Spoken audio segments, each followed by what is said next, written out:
Welcome to the True Wellness Podcast with Dr. Z, where we explore what it takes to live with vitality, balance, and purpose. I am Dr. Z, and each week I will bring you powerful tools, inspiring stories, and expert insights to help you thrive in every area of your life. From health and wellness to mindset and navigating life's challenges, this podcast is your guide to creating a life of true well-being. Be sure to check the show notes and grab your copy of the True Wellness Checklist so you can get started on your journey right away. Now, let's get started. You spend your whole life eating like everybody else because that's what we were taught to do, going to the grocery store, buying stuff. And then all of a sudden you spend some time working with animals and realize maybe there's more to this nutrition thing than meets the eye. And that is exactly what we're going to speak to Rebecca Stanevich today, who is our guest. Rebecca has a background in veterinary sciences, health sciences, and is currently working on another degree in nutrition. And Rebecca and I, we had a conversation and she started to talk to me about the stages of grief and how those stages of grief have been a part of her journey as she was diagnosed with celiac disease. So we're going to dive in here. So pay careful attention, especially if you're on your own health journey, making your own dietary changes, because this is what you absolutely need to hear. So welcome. Thank you so much for having me. I'm so honored to be here. I do want to talk about the stages of grief, though, because I do think it's so apparent that we do go through these stages every single time we make even a slight change. Yes. Well, we're going to cover that. First of all, share with our audience a little bit, because, you know, you've been down this journey yourself. And you've gone through all the different experiences, you know, like when I grew up eating McDonald's and Carvel and Friendlies and, you know, all that kind of stuff until I realized there was something wrong here. But your journey is pretty interesting because your awareness became relevant when you started working in a veterinary practice, right? Yep. So when I was working in Yes. So I was doing dermatology and ER, and basically all our clients were golden doodles, Frenchies, and they would have all these allergies. They would come in getting Benadryl, they'd be getting Apoquil, Cytopoint injections, which are basically just Benadryl in an injection form. But these dogs were coming in itching like crazy. They were getting mast cell tumor, chronic ear infections, chronic anal gland abscesses, and like we were doing allergy testing, but then I'm learning that allergy testing in animals is a scam. Like it's not the same in humans at all. But basically, all dogs are naturally allergic to chicken and beef. And when we would tell our clients, like, hey, like your dog's allergic to chicken and beef, and here are the results, they would be like, well, I'm not changing it. And then the dog would have these issues for life, and they would keep coming, and they would get upset they're paying for the weight range. So to get a Cytopoint injection in your 100-pound golden doodle or Berner doodle, they would start complaining because they'd have to be doing these injections every month, and they couldn't even get an elimination trial done with their dog, not themselves. So when I had to do like an elimination trial, I thought I was going to die. It was so hard, just completely blocking out everything that I want to eat so bad. But it's funny how owners can't even do it. They're like, my dog needs peanut butter right now. And I'm like, okay, like. Yes.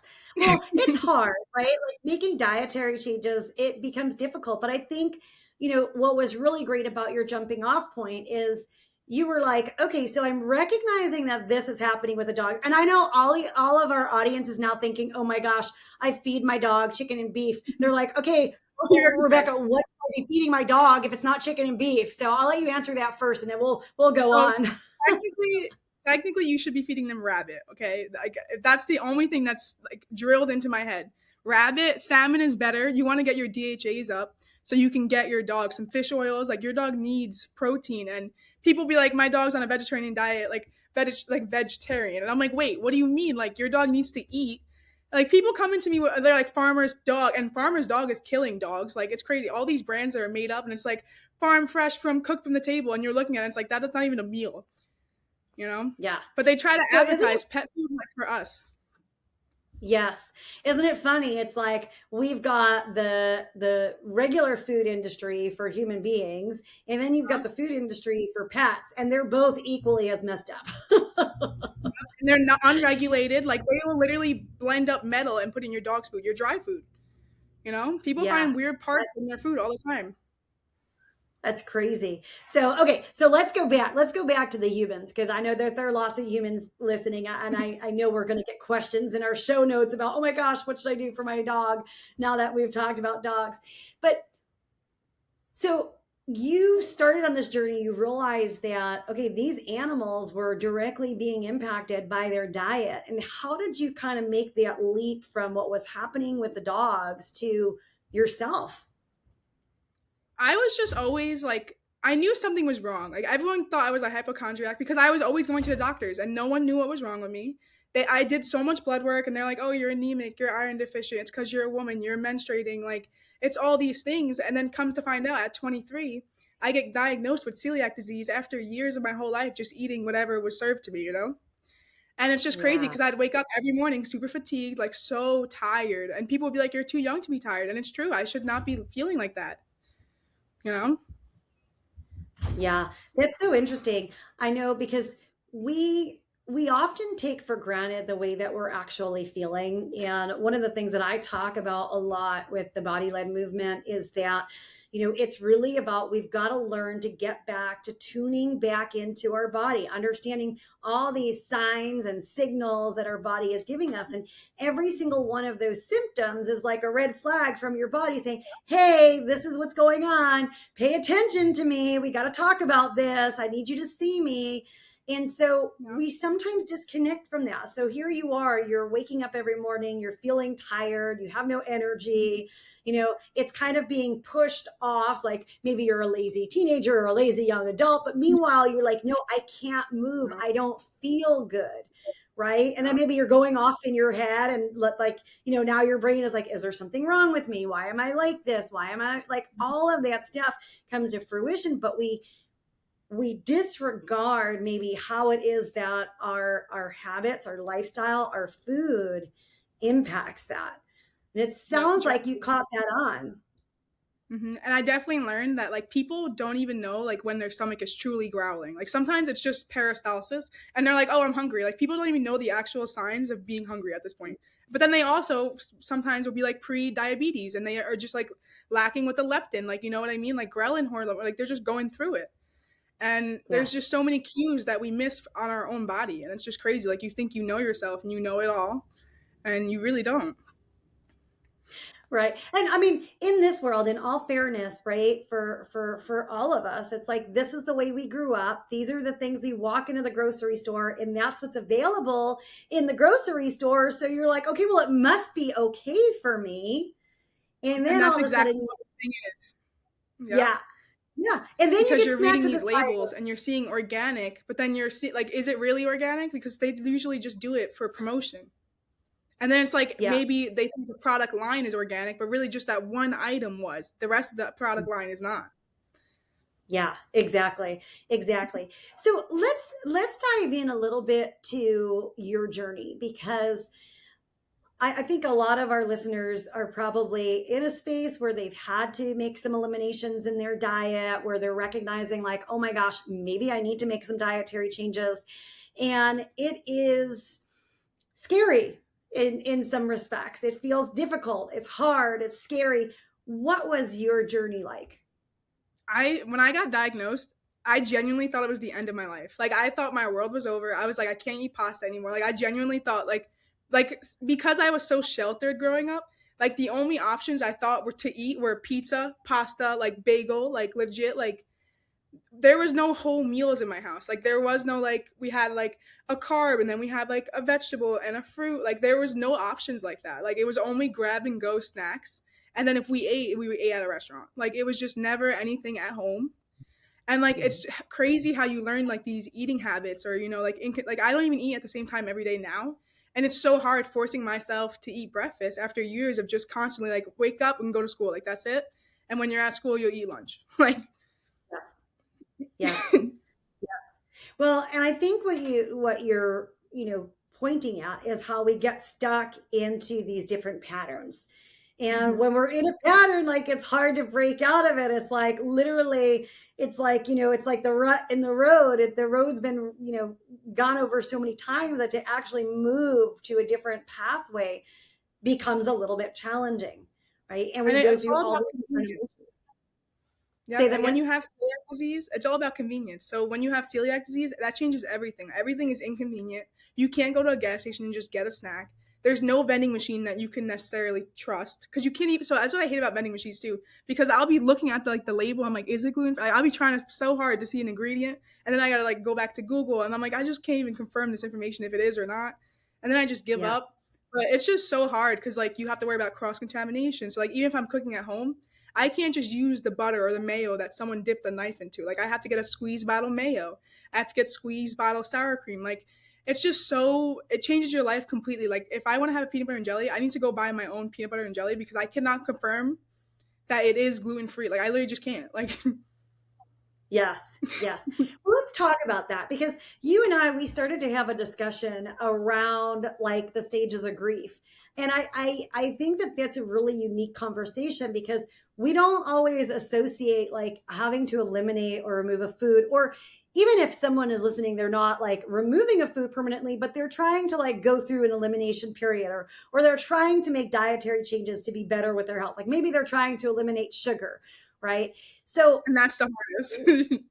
yes, it is because it's so addicting, right? We've got the addictions, and then we got the habits and the patterns, and then we have the emotions that show up. It's like this whole ball of wax all brought together, and Yep. it's real. It is a journey that takes a commitment. It It takes an does. awareness. It takes compassion with yourself. It takes understanding okay, I might mess up sometimes and I've got to be okay with that. I can't go into this beating myself up kind of spiral, right? Because then you never get out of it. Then it all goes kerplop, right? Yep. But let's walk through that. So let's first walk through the stages of grief. What are those different stages of grief? Okay, so the Yeah. 5 stages of grief are denial, acceptance, depression, anger, and bargaining. And I love to say that you don't go through these stages in order because you can pick and choose which day you're feeling and how you feel about being diagnosed with it because your whole life changes. So when you can eat scrambled eggs, okay, yeah, I can have that. But then when dinner time comes around, basically everything that we eat nowadays has a carb, whether it's breaded, fried with something with fries. It's so hard to choose when you get to a meal. When you're eating simple items, yeah, it's easy to stay gluten free because you're having something small. You're eating a banana, things like that are naturally gluten free. But when you're sitting here trying to find a whole complete meal and you're trying to get your protein requirements and you're getting carbs in, it's impossible. Yeah.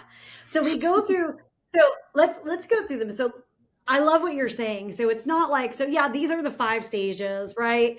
But the 5 stages don't necessarily follow a very specific pattern because when you first find out that you have celiac or you have some kind of chronic illness or that you're going to go through and make some dietary changes, you're like, oh no, no, no, no, no, no, this can't be happening to me, right? This isn't true. It can't be true. And then you have to make a choice, right? Am I going to stay in this phase of denial, or am I actually going to begin to make some changes? For you personally in your journey, what did that part of denial look like? So what it looked like is actually when I got diagnosed, they put on my file, they said, keep eating wheat because I was going to get a colonoscopy and an endoscopy and they wanted to see how my body was reacting. So when they told me to keep eating wheat after I got diagnosed, I was fighting for my life. Literally, that's when I realized, I was oh, wow, they're right. Usually, people want to say, doctors are wrong, they make mistakes. No, these doctors are 100% correct. I have celiac disease because they told me to only eat wheat, that entire week of my life, I thought I was going to die. I literally called them. I was like, I can't do it. And they were like, well, now you have to drink what is it called? The Duolox, where you have to, Uh-huh. when you prep for colonoscopy, I had to drink that. And drinking that on top of celiac symptoms, I was like, there's no difference. I was like, my stomach's already empty. We're good, guys. Don't worry. It's going to be clear. But Yeah. it was just so Yeah. hard. And then after the surgery, I had 9 polyps removed. They were non-cancerous. It was fine. But after that, I was like, wow, I've destroyed my small intestine for 23 years straight to the point where I had 9 polyps to be removed. And my small Yeah. intestine was so inflamed because they showed me. And I was like, oh my God. And that was just from that simple week of eating, wheat. Yeah. Yeah. It's kind of crazy. right? But sometimes what we have to do, and a lot of times with our clients in our practice, we'll go through an elimination protocol. And then after that elimination protocol, we will have them bring things back. Now, if someone doesn't want to bring something back, I'm not going to argue with them, right? But a lot of times they eat something and they realize, oh my gosh, there is something, this is impacting me like I never realized. Chicken, for example, is a big one with human beings. So many people are reactive to chicken and don't even realize that they're reacting to chicken, even though it's like this major staple in people's diet. So it's interesting to watch that, right? And be like, well, it can't be the chicken. It's got to be something else. What else could it be? Right. So that denial is a real natural, normal, stage and kind of going through. But I know the next stage that we go through is anger. So now we're like really angry about like, oh my gosh, I can't, for you, it's like, I can't ever eat wheat again. Or for someone who's diabetic, like I should never have sugar again. Right. Like now it becomes this like thing. But I got so mad. I got so mad because people before I got diagnosed were like, nothing's wrong with you. And then I get diagnosed and I'm like, hey, like I can't eat these things. And they're like, oh, yes, you can. Just it only has a little bit of wheat. And it's like, that's not how it works. And then when I tell people these things, they don't even know what it is. They're like, what is wheat? But then like if you say wheat, if you say gluten, they have no clue what that is. Like they don't know that wheat is gluten. Like they don't know. And it's scary that when I'm breaking these things down, I'm like, I can't trust anything right now. Like, yeah. Well, there's this social component that I'm hearing that I'm hearing you speak to as well.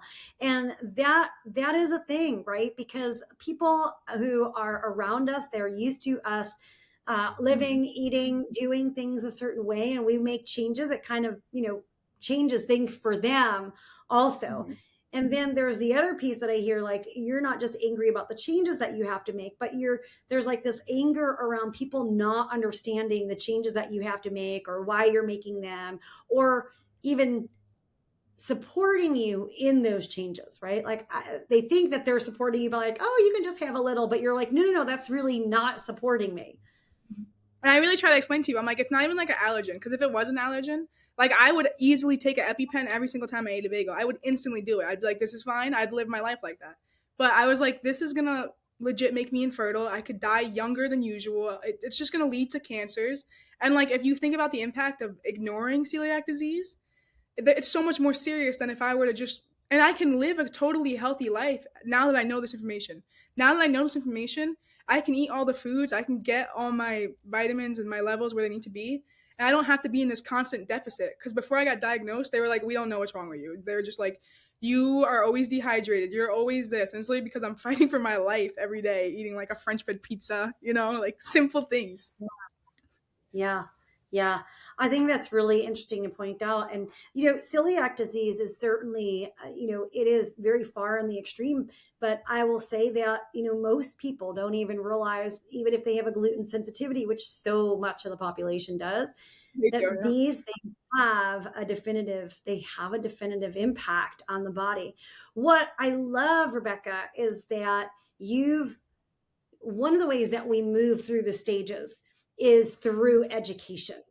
And what I really hear you saying is that you've done the research, you've looked at this, you've really dove into understanding what's happening, why it's happening, and what the impact is on you. And that's helped you go through those stages of grief so much easier. It's helped me stay committed to like my goal. Like I used to, before I was completely gluten-free, I would like relapse. I would just, I would come home and I wouldn't even look at a label. I would just eat something in the fridge and I would just pray for the best. Like it could be chicken salad. Like in theory, yes, that should be gluten-free. But when they have soy written on the packaging and I didn't care to read it, I'm just like, okay, it should be chicken and mayo. That's what it should be. And then it's not. But like, it gets tiring when you have to sit there and you have to go to a restaurant to be like, oh, is it gluten-free? But then they're like, oh, there's paprika in it. And then paprika has wheat in it. So it's like, then even like restaurant owners sometimes will make mistakes. And you know what I mean? Like, it's just really hard, like just trusting, because there's people that store bread in brown sugar to help with the moisture. So like, if we really think about it, like we're getting, like maybe the meal you had was gluten-free, but then they did something so minor like that, and that's what's going to affect you.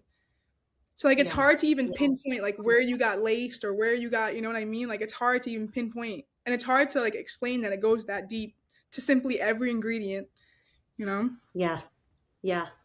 Well, the other thing, well, I guess this is the next stage of grief. So we've got denial, we've got anger, then we move into bargaining. And in that space of bargaining, it's kind of like you were bargaining with yourself, like, I know it's gluten free, I'm okay. And I think people do that all the time, like, oh yeah, it's really, it's okay. Like you kind of, if I do things, this maybe it'll be okay, right? And so And we then go through sometimes that phase.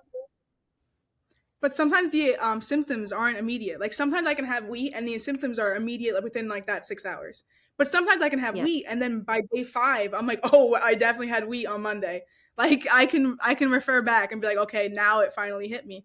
Like it's interesting how my body does digest and doesn't absorb. So like when I do process the wheat, it takes a while sometimes for it to hit me, or it's immediate. Like it depends on the concentration of it. Yes. I love that you said that because when it comes to, when it comes to not just food, like honestly, it could be other things that are happening in our life, right? But we'll focus on food here. It doesn't have to be an immediate response. I always tell somebody, for example, you might have a sandwich one day and all of a sudden like the next day you're arguing with your spouse again and then you start to realize like, oh, every day I have a sandwich, I'm always getting into this huge argument with my spouse the next day. Why is that happening? Right. And that's an indication that there's a sensitivity. No, you didn't break out in a rash or hives or have anaphylactic shock, but your body is having a response. And we don't Mhm. always see what that response is that's kind of bubbling underneath. And it's I like to use the example of a rain barrel, Rebecca, where it's, that rain barrel, it has a little spigot. And as long as that spigot's open, the rain comes in, that the water can flow out. But if that gets gunked up, right? Like in your case, with all the inflammation in your GI system, all the toxins that we're exposed to, all the stress that we're exposed to, all the little by little by little, now all of a sudden nothing can go out that spigot. And so that rain barrel begins to fill and fill and fill until it's finally overflowing. And that Yep. overflow is what we call symptoms, right? So that's the argument with your spouse. That's that feeling that you get where you're like, oh, yeah, I was definitely glutened, right? Yeah. Because it's so hard to find an option and I'm upset. Like Yeah, yeah. And then I think that also then, so we can go back, we can go from bargaining back to anger, back to the denial, or we can also yeah. move forward into that stage of depression, right? We're like, we're sad. Like, why do I have to live this way? Why me? Like things feel heavy, they feel hopeless. How have you worked through that stage of the grief cycle when it comes to, changing your diet?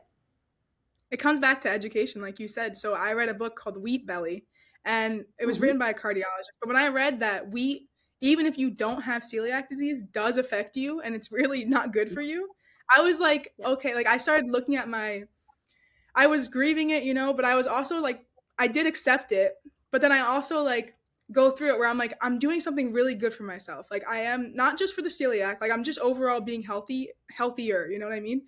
I'm making longer, healthier decisions.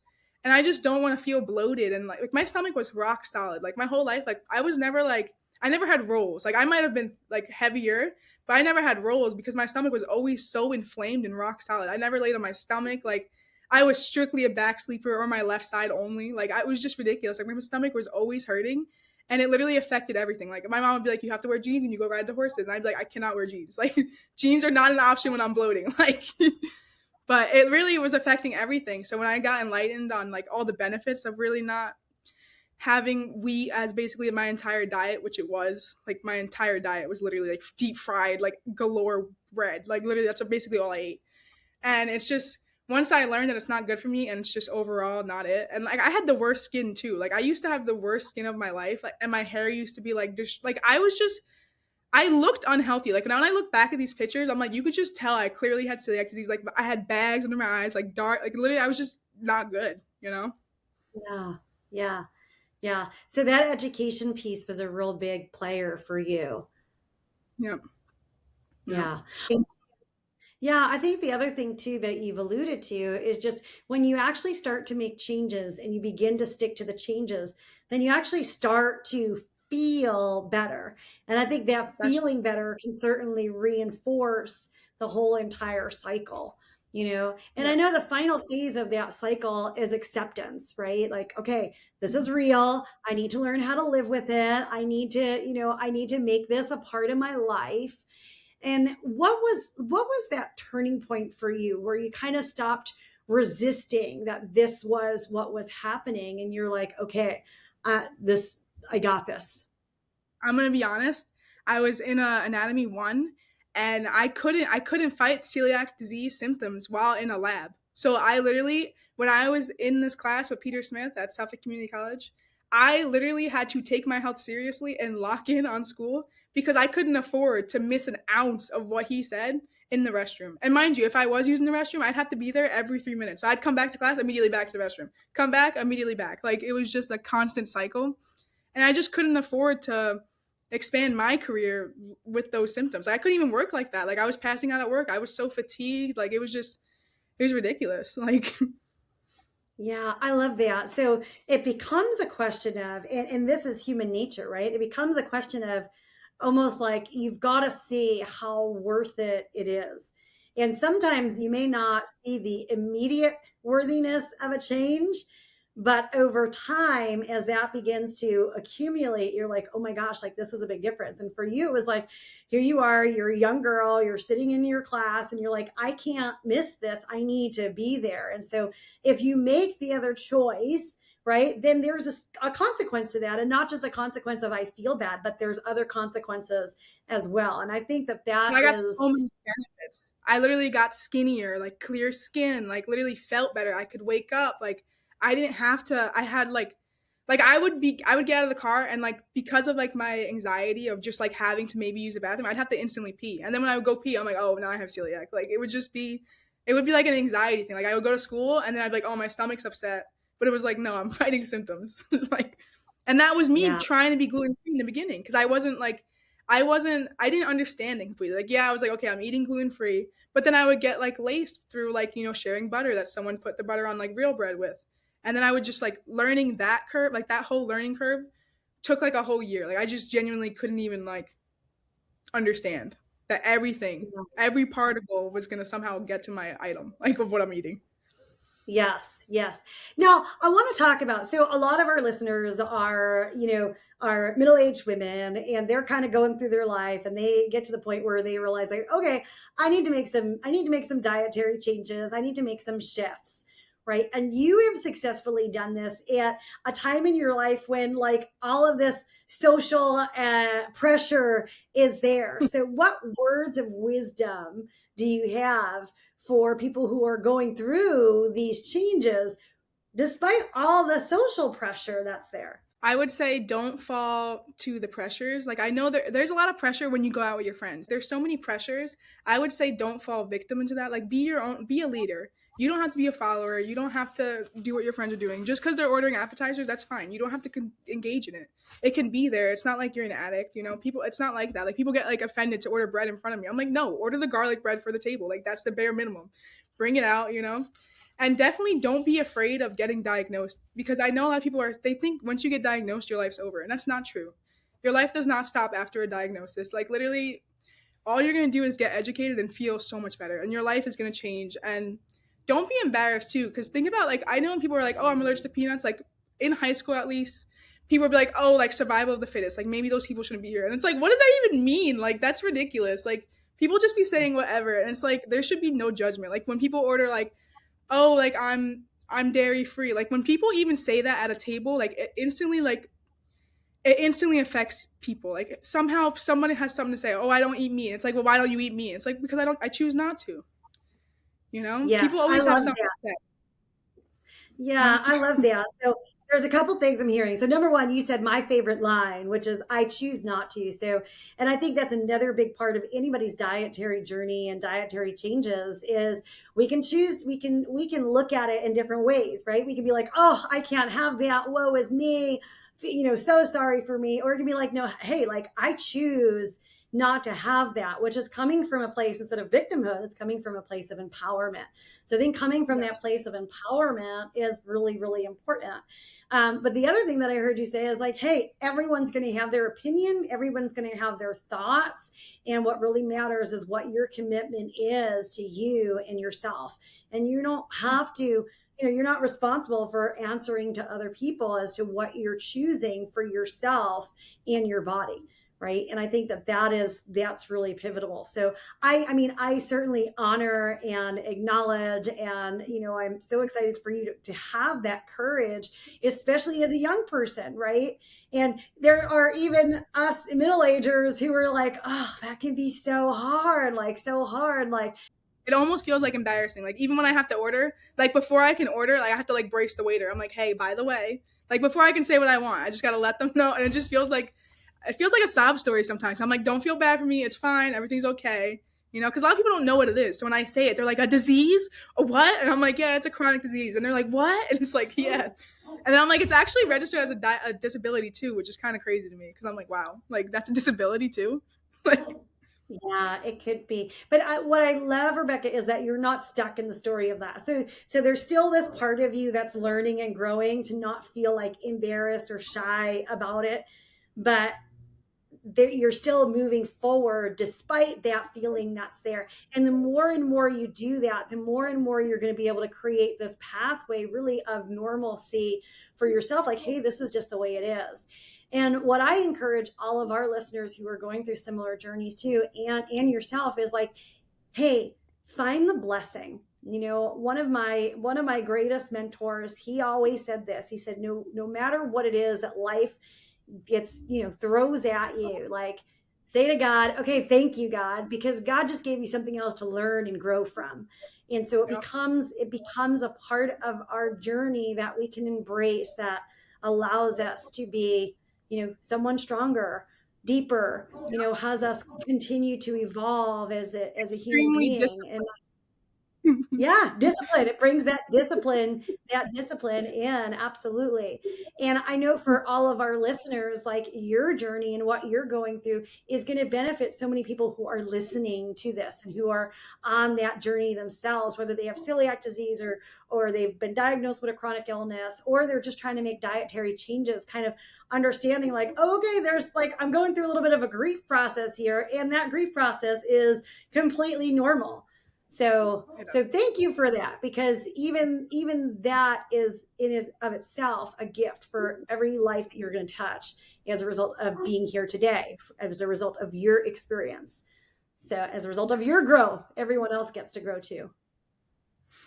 I know. I'm glad I can enlighten some people, because like when it comes to like having like a friend's hangout or like a friend's giving, like it's nice that I get to bring my own meal. And then I can bring other stuff that I can't eat for my friends. Like, just because I have something doesn't mean I don't have to bring the spinach dip. Like, I'm notorious for bringing the spinach dip. So, like, when since I got diagnosed with celiac disease, I'm like, everyone was like, no, this means no more green dip. And I'm like, no, I'm bringing that still. Like, that is not, just because I can't, like, people love to think, like, your life is legit over after this. And it's like, no, you're fine.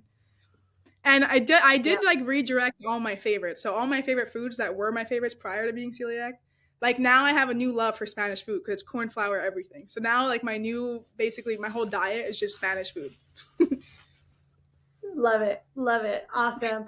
Well, Rebecca, thank you so much for being here with us today, and continue on your journey, continue growing and learning. And I am without a shadow of a doubt that we're going to be hearing more from you in the future as you take all of these things that you've been learning and share them with the world, so that everyone else can have a better journey, an easier journey or two. So Thank you.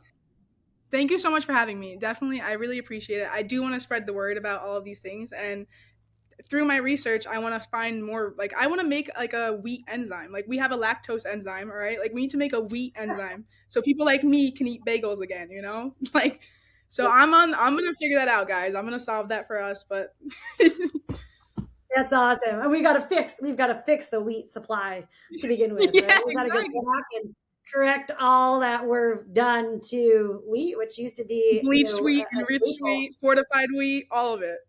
Yep, we've we've done the damage as human beings. So we certainly want to go back and look at that, right? How can we stop damaging the food that's already on our planet, the food that we've already been given? So I love that. Exactly. Well, thank you so much for your time today. And with that, everyone, we'll see you for the next episode of True Wellness with Dr. Z. This is Dr. Z reminding you to tune into your body, connect with what matters, and embrace your journey to true wellness. If you enjoyed today's episode, be sure to subscribe, leave a review, and share this with someone who's ready to redefine their health. Be sure to grab a copy of the True Wellness Checklist right in the show notes. Let's keep redefining wellness and empowering change together. See you for the next episode.